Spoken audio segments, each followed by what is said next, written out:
Today we will cover Chapter 19 of the DevOps Handbook, Enable and Inject Learning into Daily Work, presented by Rachel Bixel, Danica Christensen, and Andrew Oborn. In this presentation, we will talk about Netflix's use of Chaos Monkey, as well as how to establish a just learning culture, schedule blameless post-mortem meetings after accidents occur, and publish those post-mortems as widely as possible.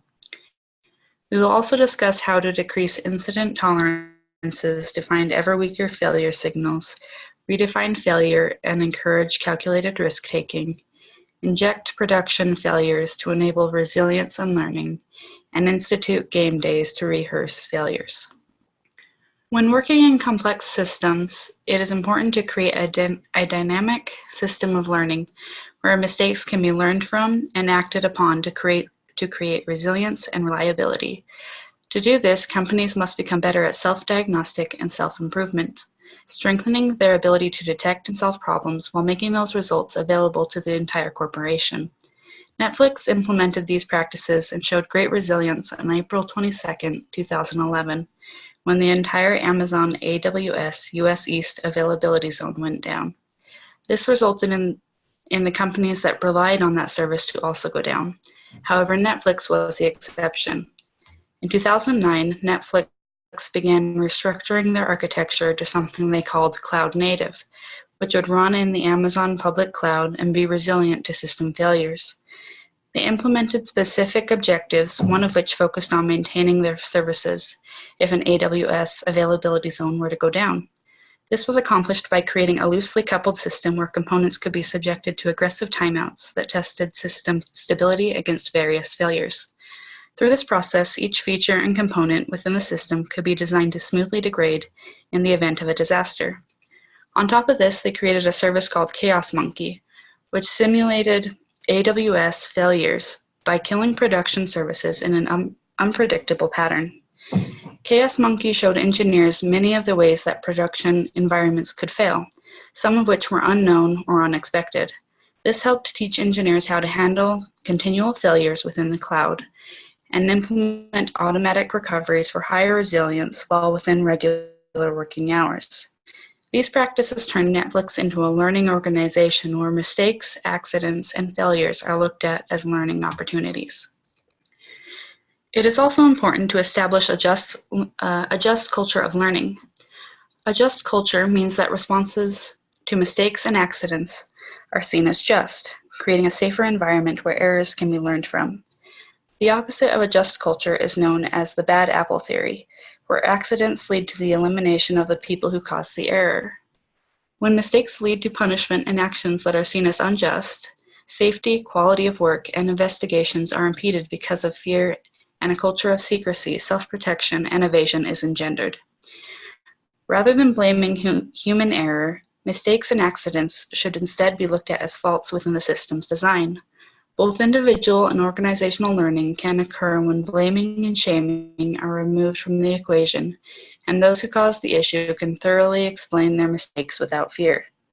This exposes the errors within daily work, making it possible for improvements to be made in quality and safety while increasing work relationships. When accidents are looked at as learning opportunity, engineers are more willing to be held accountable and share details of the issue so that others can avoid the same mistake in the future. This creates organizational learning. To help create the just culture mentioned in the previous slide, we want to have blameless post-mortem meetings after accident or significant incidents occur. These should happen as soon as possible after the incident has been resolved. John Alspaugh coined the term and stated that they help us examine mistakes in a way that focuses on situational aspects of a failure's mechanism and the decision-making process of individuals proximate to the failures. To gain a better understanding, we want all stakeholders involved with the problem in any way to be present at the meeting. Individuals who are not involved but interested in attending should be welcomed as well. In these meetings, we first construct a timeline and gather multiple perspectives on failures.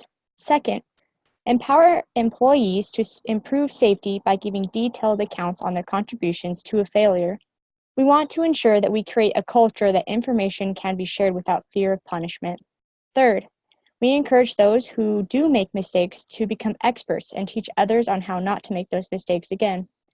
Fourth, accept that there is always a discretionary space where humans can decide to take action and that judgment lies in hindsight. We avoid terms like could have and would have because they have counterfactual statements. We want to avoid people blaming things outside of their control or question their abilities. To combat this, we want them to question, why did it make sense to me when I took that action? The last thing we do in these meetings is to take countermeasures to prevent a similar accident from happening again. For example, this can include making new automated tests or scheduling game days discussed later in this presentation.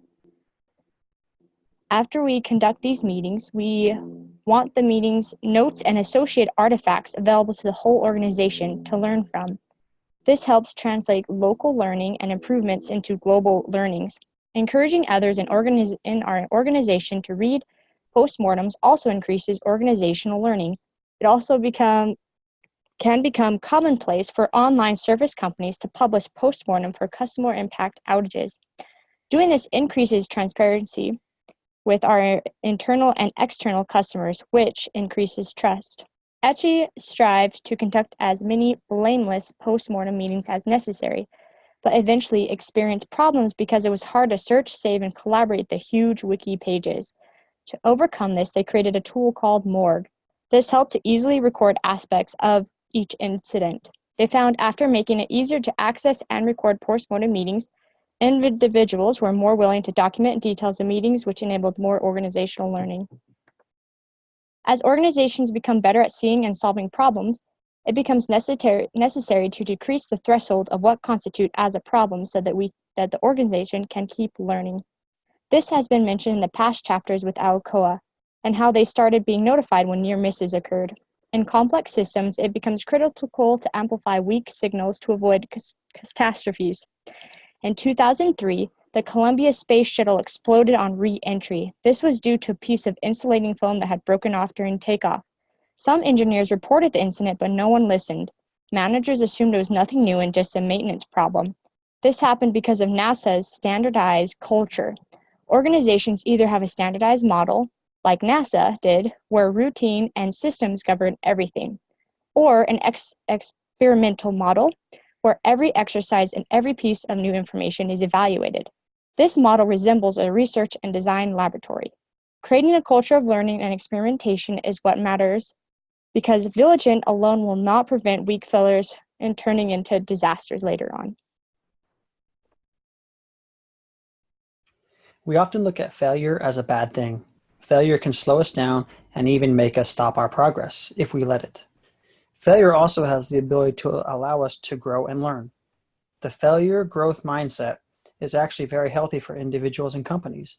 It allows us to try another way to find success. Since we are predisposed to failure being a negative thing, we need to redefine it. In companies, this needs to start at the top.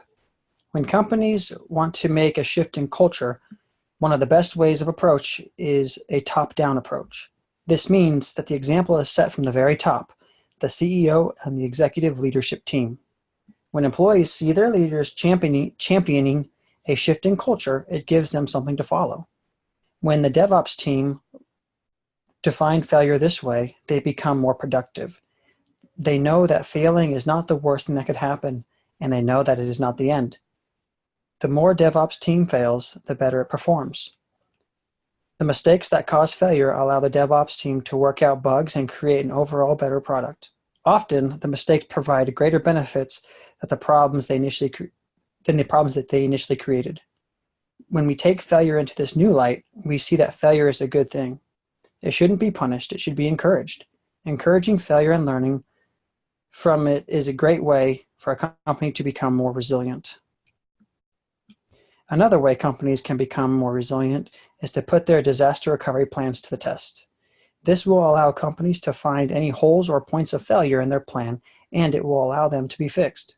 When a company does a dress rehearsal of their disaster recovery plan, it's called a game day.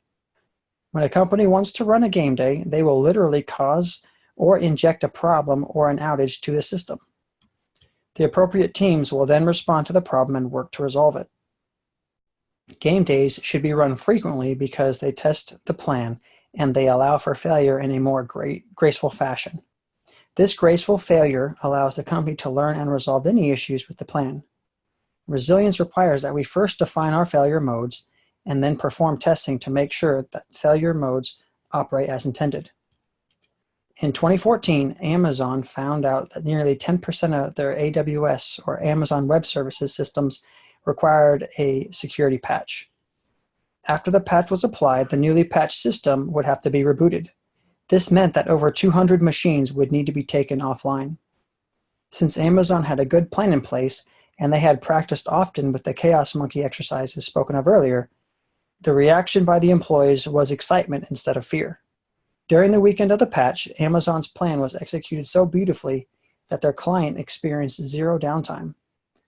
As we see in this small example, plans need to be well organized and planned thoroughly. In Amazon's case, and in all cases when problems are injected and game days are planned, processes and people are put to the test. In conclusion, we covered Chaos Monkey at Netflix and the steps they took to become more prepared. We also learned that companies should establish a just learning culture. We covered the importance of having blameless postmortem meetings and widely publishing the postmortem meeting results. Additionally, we talked about the lowering incident tolerances to find weak signal failures, as well as redefining failure and encouraging risk-taking. Finally, we cover the importance of injecting problems for resilience and learning and rehearsing failures through game days.